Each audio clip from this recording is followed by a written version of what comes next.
ang technique kasi sa ganito is kung sino yung nagtatanong, siya yung in charge sa conversation. So, pag di mo kilala yung kausap mo, tatanungin mo siya, paano mo na ko yung number ko? Ano yung email address ko? I-send mo sa akin. I'm busy, ganun lang. Kasi pag ikaw yung nadala ng emotion mo, tataranta ka, tapos talagang tendency is ibibigay mo yung details ng bank mo. And ganun talaga mangyari. Kasi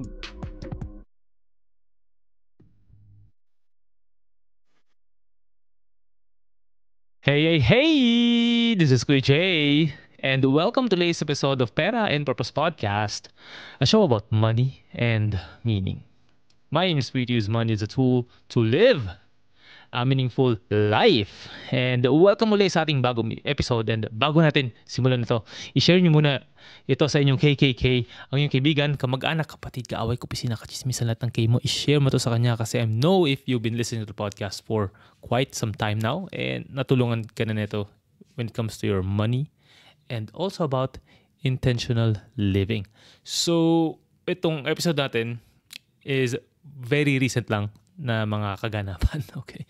So imagine mo you wake up one day discovering na nawalan ka ng 700,000 pesos to a scam. Yes. A few weeks ago, may nag-message sa akin sa LinkedIn and nag-comment siya about dun sa isang task scam that I shared wherein he lost 45,000 dirhams amounting to more than 700,000 pesos. It's a nightmare that has become a harsh reality for many. Itong task scams, recruitment scams, investment scams, and loan scams are just some of the newest scams na naglipa na dito hindi lang sa Dubai but also sa Philippines. And itong episode natin today is actually an interview with Teleradyo Diskarteng Panalo or Panalong Diskarte with Miss Salve and Miss Valle. And pinag-usapan namin itong mga ibang scams na marami nang nabibiktima. Knowing these tactics not only saves your money but also gives you peace of mind. So, let's jump in dun sa recording and I'll see you later. Kamakailan lamang ay nagbabala ang Department of Migrant Workers, ito na po yung katotohanan, kanina practice lang yun, or DMW sa publiko laban sa isang scam gamit ang Facebook at TikTok upang makahikayat ng mga posibleng biktima. Ito ang tinatawag na job scam na third country recruitment kung saan ang recruiter ay nakabase sa ibang bansa o second country at nagpapanggap na may connection siya sa mga direct employer. Kaya target talaga Ate May, OFW. Ayon sa DMW, puntirya ng scam ang mga overseas Filipinos na nagtatrabaho sa isa pang bansa o third country. Isa lamang yan sa mga talamak na panluloko sa ating mga kababayan abroad, lalo na sa kanilang mga perang pinaghirapan. At para bigyan tayo ng kaalaman, para makaiwas sa mga iba't ibang uri ng scam na yan dahil napakarami daw ngayon, lalo na doon sa Dubai. Makakasama natin via Zoom si J. Adrian Tolentino, Certified Financial Education Instructor and Financial Coach for OFWs at host ng Pera and Purpose Podcast. Welcome to Panalong Diskarte, Kuya Jay. Hey! Hi, Jay. Miss Salve, Miss Valle, salamat po sa pag-invite ulit. Wow, maulan yata yan.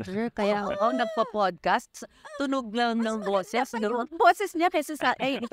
Maganda boses ni Ate. Oo, di ba? Talagang pang podcast. Hi, Jay. Okay, so alamin na natin, ipaalam na natin at aalamin namin para sa lahat na nakikinig all over the world, itong mga scam na ang biktima ay mga OFs. Ano-ano ba ito? Yung mga recruitment pa lang na scam na o pagdating doon may panibago na namang scam na dito siya encounter. Dito na siya dito na nag-originate, hindi lang mga Filipinos yung tina-target. Yung recruitment scam kasi like what you said kanina, matagal na siya, right? Yung mga nagbebenta pa ng kalabaw.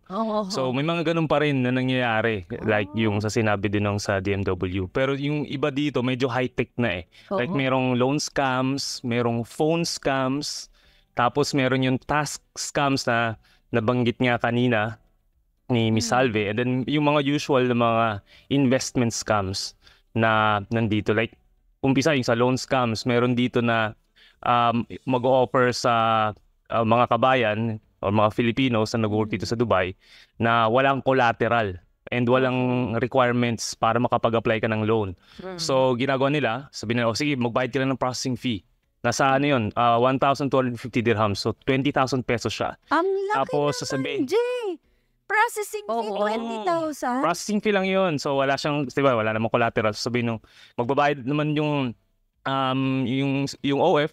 Tapos, makaka-receive sila ng message na, nako, hindi na-approve yung loan mo kasi mababa yung credit score mo. So, deposit ka uli ng 50,000 pesos. 3,125 dirhams naman yun. Lipad agad So, yung ang target ulang pala bayan. nito, Jay, yung mga uutang na mga million levels. Kasi kung utang ka ng 20,000, magbibigay ka ng 20,000 din na processing fee. Parang doesn't make sense, no? So, yung medyo malalaki na yung pondo na hinahanap. Itong sa case na to, ang inihiram ni Overseas Filipino is 200,000 pesos yung total. Kasi kung tama yung pagkada na mayroon pa siyang loan na babayaran. Kaya lang yun nga, nung nakapaglabas na siya nung total na 70,000 pesos or 4,375 dirhams, hindi na niya makontak ngayon yung loan officer. And na-realize niya na lang na na-scam na siya. And may mga ganun talaga na may mga ganun pala na scam right now. Ang tawag dun is loan scams. So, hindi masyadong chine-check yung credit rating nung nagbabaro ng pera. Kaya akala nila madaling humingi o humiram ng pera. So, isa yun. Tapos merong phone scams. Dito medyo advanced ang phone. Itong phone scam na to, kakilala ba nila yung mga nag-o-offer or talagang kinakagat nila nakita lang nila sa nakakilala? nakita lang nila sa Facebook. Yan nga. Yung mga sa mga Grabe, Facebook mga palon sa mga dyan. Filipinos dito. May mga poster na Filipino yung nandun tapos sabihin tapos Tagalog yung text. And then doon nila sinasabi doon sa poster nila walang required na processing fee. So, enticing talaga siya. Pero hindi Filipino per se yung Hindi. nagpapaloan. Hindi Filipinos yung nationality. mga ibang nationality. May iba pa rin talaga na part sila noon, Filipino. Pero yung pinaka Grabe. punot parang manager may-ari nung ganong scheme is ibang lahi. Sa bagay, Jay, no, kung medyo desperado ka, yung parang meron ka ng loan na Existing. Oo. Tapos Yes. kailangan mo lang nagpapautang. talagang bayaran. Bayad para sa utang, lulon ka ulit. Siguro Yes. isipin nila, sagot na to ng Diyos Oo. sa aking problema. Sa panalangin ko, akala nila, yun na yun. Oo. So, Yun, totoo yun. So dadagdagan pa lalo yung utang nila kaya nakakalungkot lang kasi nga nangyayari talaga siya. Sila yung tinatarget masyado silang kumbaga desperado na nga na makakuha ng pera and sa dulo ma-realize nila na scam pala yun. So nadagdagan pa lalo yung kanilang utang. So nakakalungkot lang. sa phone, ano ba na, ano sabi mo? Susunod Phone is- ay- Yung isa naman, phone scam, dito, may yun, ganun din naka-base sa ibang country yung tumatawag. Tapos, sasabihin nila, kami yung sa bangko mo. May nangyari sa account mo, kailangan mong ibigay yung OTP. O kaya kung hindi naman banking officer, sabihin nila, this is from Dubai Police. Can you give me the code that we sent on your phone? So talagang tatakotin ka nila na mamadali nila na kung hindi mo ibibigay itong details na to, either dadalang ka namin sa police Dadamputin ka or namin. dadamputin or yung account mo is mako-compromise kasi nga na-hack yung account mo. So Siyempre yung iba magpapanik ka. naman na magpapanik, nagmamadali.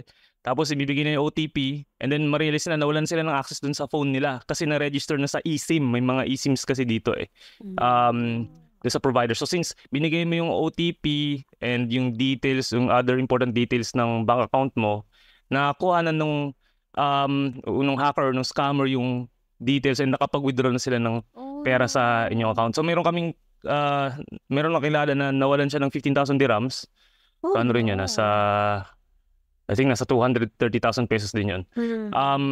And nakakalungkot kasi kahit sabihin niya na scam siya, hindi siya mababalik nung bank kasi nandun sa terms and conditions na kapag negligence nung account holder yung dahilan nung pagkawala ng pera niya is hindi liable yung bank. dun sa ganong sitwasyon. Kaya lang, ito nga nakakalungkot dito sa Dubai, may mga medyo high-tech na kahit yung mga ibang lahi, yung sila yung na-scam, naririnig nila mismo yung ringtone ng bangko.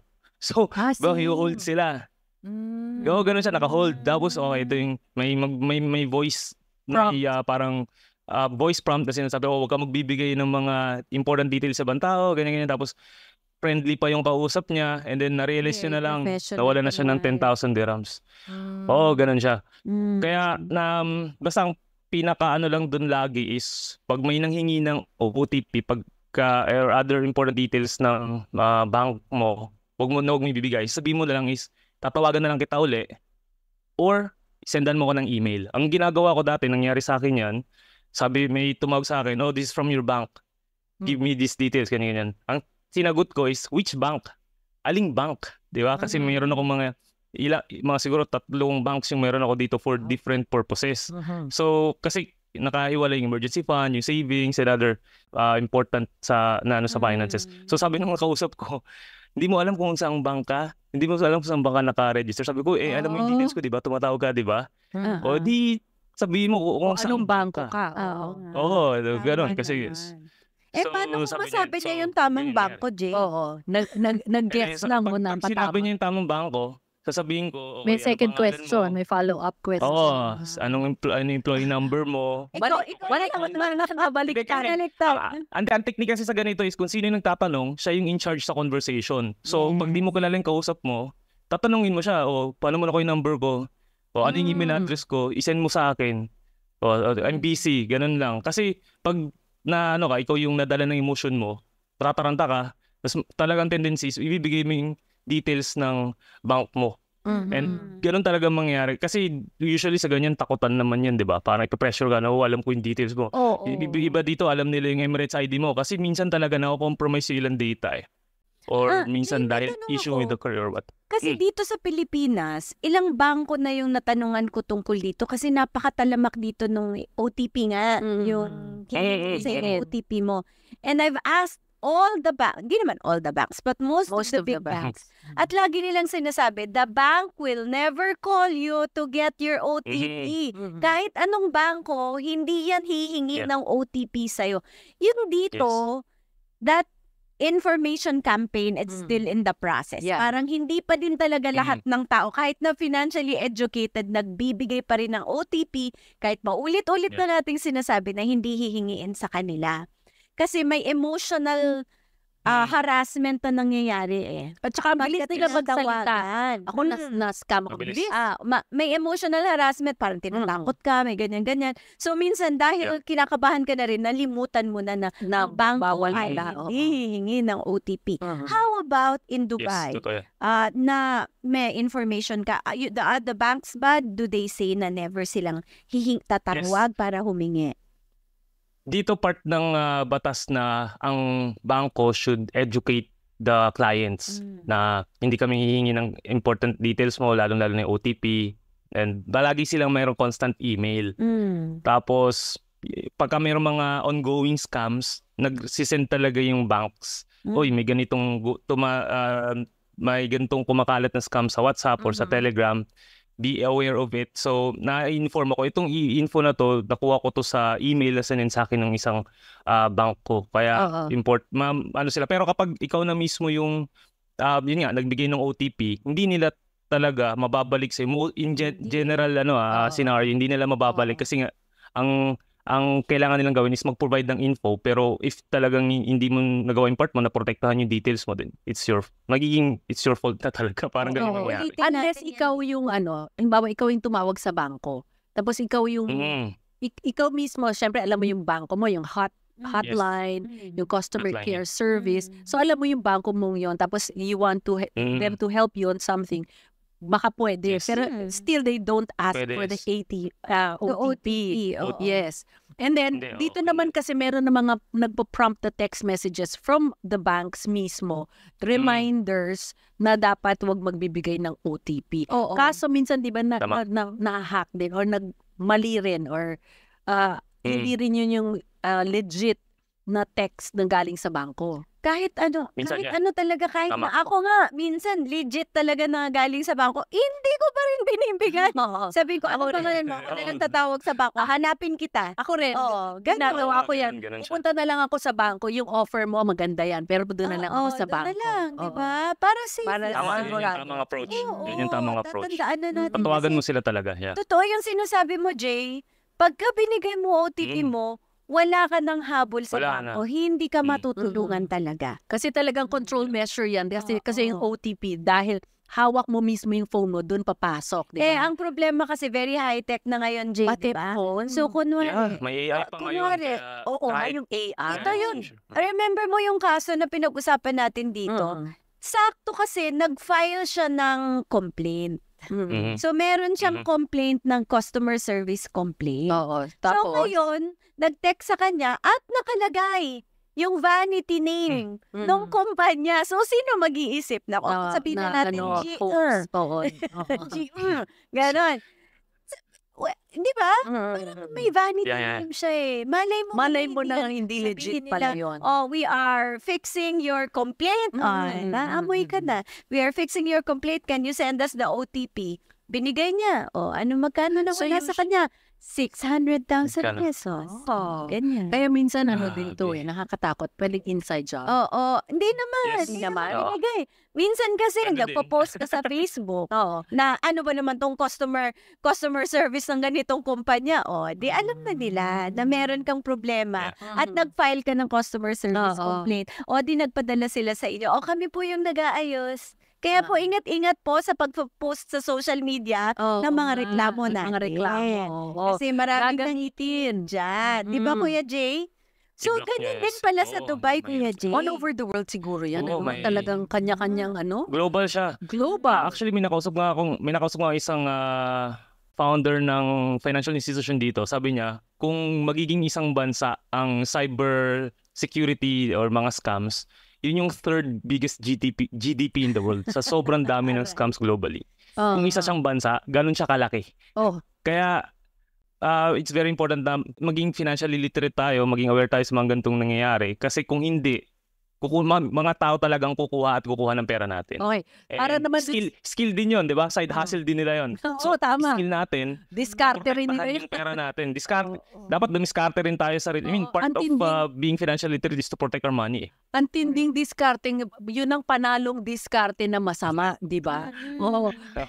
O Jay, bukod dyan sa mga phone scams na yan, meron pang investment scams, yung mga involved, Meron. ang mga OFs natin. Ito, yung anong isa, example? ito side hustle scam naman. Side hustle scam to, yung task scam nga. Like, Tasks. una sabihin, meron kaming, may makaka-receive ka ng WhatsApp message from a number na hindi mo alam kung saan galing. Tapos mag-offer sila na, i-like mo tong TikTok or YouTube video na to, bibigyan ka namin ng 10 dirhams. Tapos para mapadala namin yung 10 dirhams na to, ibigay mo sa amin yung bank account mo. Siyempre, magpapadala kami ng komisyon, di ba? So, isend mo to. So, ang mangyayari, okay, mapapadala sila ng 10 dirhams, tapos maisip, legit to, nag-like lang ako. Tapos gagawin mo, para lumaki yung makukuha mo, Padala ka na sa kanila. padala. Padala ka. Tapos may nangyari nga dito may nag-PM sa LinkedIn ko, kabahin din siya. Sabi niya, yung post mo last week about yung task scam na yan, nadali ako niyan ng 45,000 dirhams. Nasa 700,000 pesos yun. Tapos tinanong niya, mababawi ko ba yung pera? Sabi ko, hindi kasi nga, kumbaga, ikaw mismo yung nagbigay ng details Nag-engage. mo. Oo, nag-engage ka doon sa Nag-engage ka task na mismo, yes. hinihingi So, nila. magiging part again siya ng negligence sa part ng client. So, isa yun. Yung So mga yun, ang Side task hustle. mo sa saan ka na mag-like ka lang, simple, no? Para kang bibigyan ng trabaho, kunwari. Oo. Parang digital marketing team daw yung kinikreate nila. Di ba, Jay, no? Tapos Yeah, ganyan. different tasks per day. Pagka Ah. magaling ka dito, le-level up ka ng second Oy, level. nakakatanggap Yes. ako niyan. Ito na nga. Kwento ko nga sa Oo, inyong oo. dalawa bilang mga financial marites tayong tatlo Oo, oo. dito. Alam mo ba, Jay, may nagpa-join sa akin sa Telegram. Sa isang grupo. Telegram mo. Telegram ngayon. Telegram, Telegram nga, ginoin ako. Telegram Tapos, talaga ginagamit. kita kayo ng ganito karami, bla bla bla bla bla. Tapos sabi ko, this is a scam. I will report you. After 1 second, Hindi ka nakasali. oo, in-out Out ka. ka na. Ayaw na nila sa akin. Oo. Na-reject ko. O, yun ang isang strategy. Pag in-out ka, alam na ito is scam. Sabi ko, So, sabihin nyo, scam ka ba? scammer kayo. Tingin ko scam ka, i-report kita. Pag inalis ka, o yun na nga yun, scam. Bago kayo magbigay ng pera. Yes. Yes. Oh, wala po ng mga Marami ganyan. libre ngayon. Oo. Mga ano yan, napakabait lang Ang nila para bait, tulungan tayong Tsaka lahat. saan nyo nakuha yung information na, halimbawa, gusto ko ng extra side hustle. Hindi ko naman kayo kakilala. Di ba? Oh. Ano ba yung investment? Ganun yan, ganun. Ito si Kuya G, Meron- ang dami pa. Pwede Eto, na very- maging police. Actually, pero meron pa very recent lang din, may isang malaking celebration dito sa UAE and pumunta sila dito from the Philippines. Isa silang resort. Di ko na babanggitin kung saan part ng Pilipinas. Baka ano na lang. Resort. Mamaya na lang. Pagkatapos Talagang malaking So, delegation. ginawa nila ang ginawa nila is magbo-market lang sila daw ng kanilang mga villas dun sa resort. So, yung usual na magbebenta ng mga properties sa overseas Okay. Filipinos. Kaya lumapit sa akin yung marketing agency kasi hindi sila nababayaran na ito. So, na-feel nila na parang scam kasi nga, pagdating dito, iba yung minamarket nila, nagsusolicit na sila ng investments. Yung mga membership sa resorts, tapos may mga 20% na profit share, 100% dividend ng income mapupunta sa kanila. Tapos mayroong mga 5% na referral commission. So parang hindi siya yung usual na mga types of investments. So chinek ko siya sa SEC, hindi sila registered, number one. And wala rin sila nung secondary license. Kasi dapat, di ba, meron kang secondary license if mag-offer ka ng mga membership certificates or club shares. So red flag na agad yun.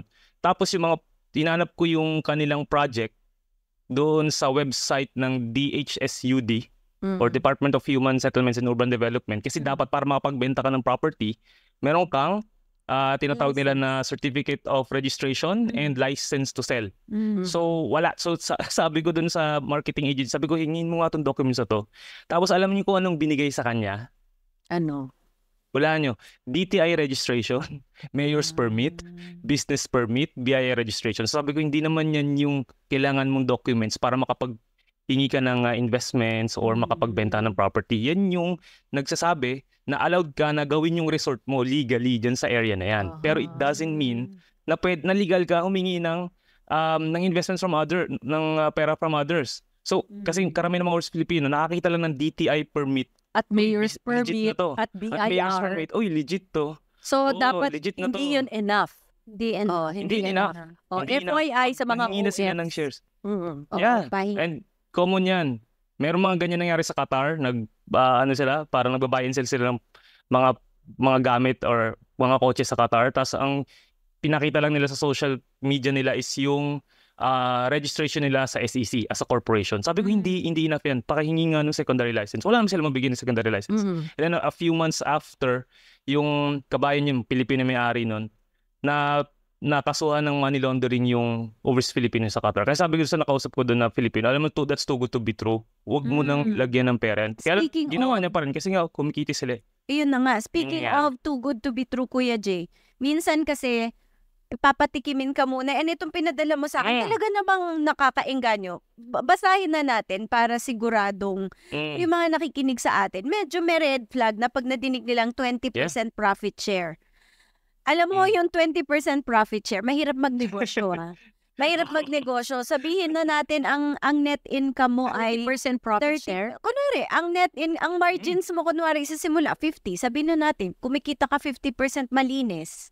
Galing doon sa kapital mo, maawas na yung cost ng goods and service, awas na yung tax, awas na yung operating expense mo. Sabihin natin, kumita ka pa din ng 50%. Mamimigay ka ng 20%. Okay. Ano yan, monthly? Hindi na lang matitira. Monthly yan? Nagkapital. 20%? Medyo, And then, most likely, annual. Pero Annual? ganyan kasi. 20%? nila eh. Oo, So yung mga 20% profit share, masarap pakinggan, pero malabo. Ano pa tong G? Binibigay mo 100% Marami to. dividend Actually, on itong mga gross ganito. income. Na-realize ko, Miss Salve, itong mga resort scams na to is nangyayari pala talaga sa Pinas. Kasi nung chinek ko, merong ganyang case ng 2021 ba or Resort scam. 2020. Okay. So talaga nang ginagawa nila nagsusolicit sila ng mga membership certificates. Tapos yung iba para nga mag-promise ng mga ganitong profit shares pero wala silang secondary license. And meron pang isa dito na ina-advertise sa Instagram, sikat to dyan sa Pinas na parang negosyante ko meron siyang ginawang resort. Tapos may nag-send lang din sa akin ng nitong niya nag-DM lang din sa akin. So resort tapos kailangan ko malaman yung resort. Baka maalukad ako niyan.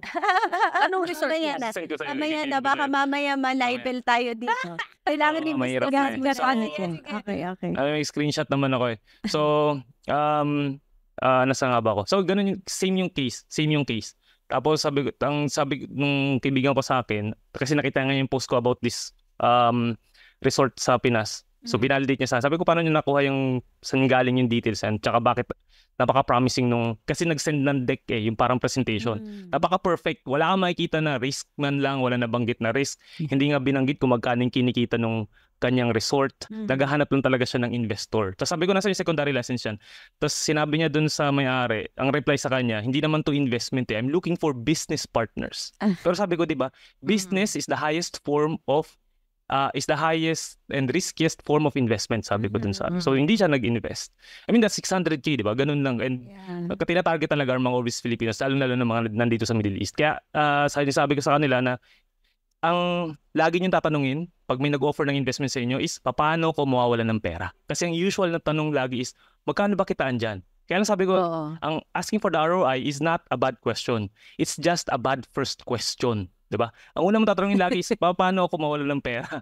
Kasi mas malaki yung chance na mawalan ka ng pera sa negosyo. Kasi nga, again, business is the highest and riskiest form of investment. So, karamihan kasi sa atin, gusto lang lagi is magkano kitaan nang walang ginagawa, lalabas lang ako kapital, and then, hihintay lang ako ng yung mga passive income ito. Passive income ko, yes. Pero malalaman na lang nila, nawala na kasi nag-pandemic. Kasi ganito, kasi nagmahal yung cost of shipping. Nagkaroon ng problema sa Red Sea. Lahat ng excuses. Nangyari yan. And wala na silang habol doon. So, common yan. Mga business and investment scams targeting Filipinos. At meron iba, kaya lang wala na tayong oras. Sabi ko nga kay Jay kanina, parang 3-part series.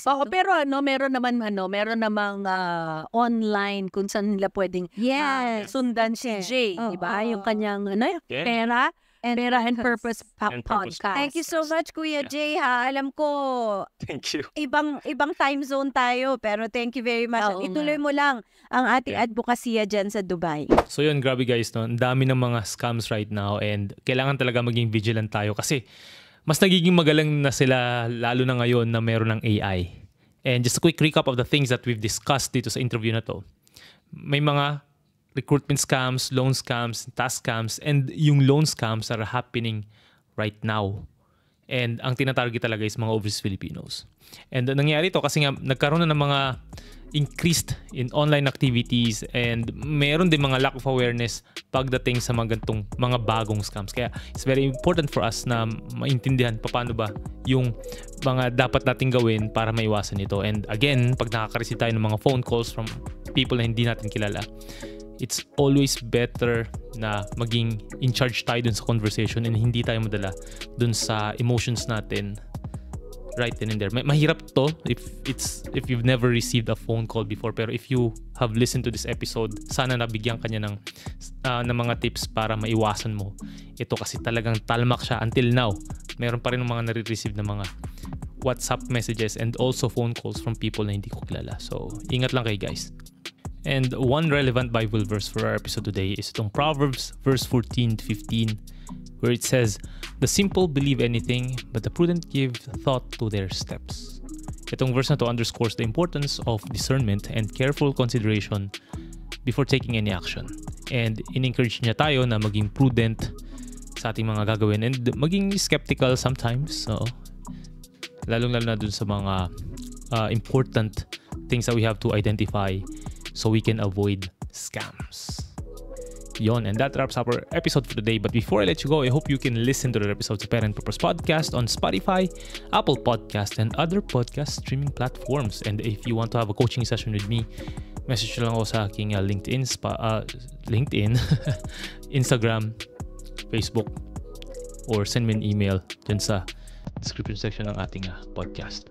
So, muli, ito si Kuya Jay, telling you to prosper with a purpose. See you sa next episode. Bye-bye!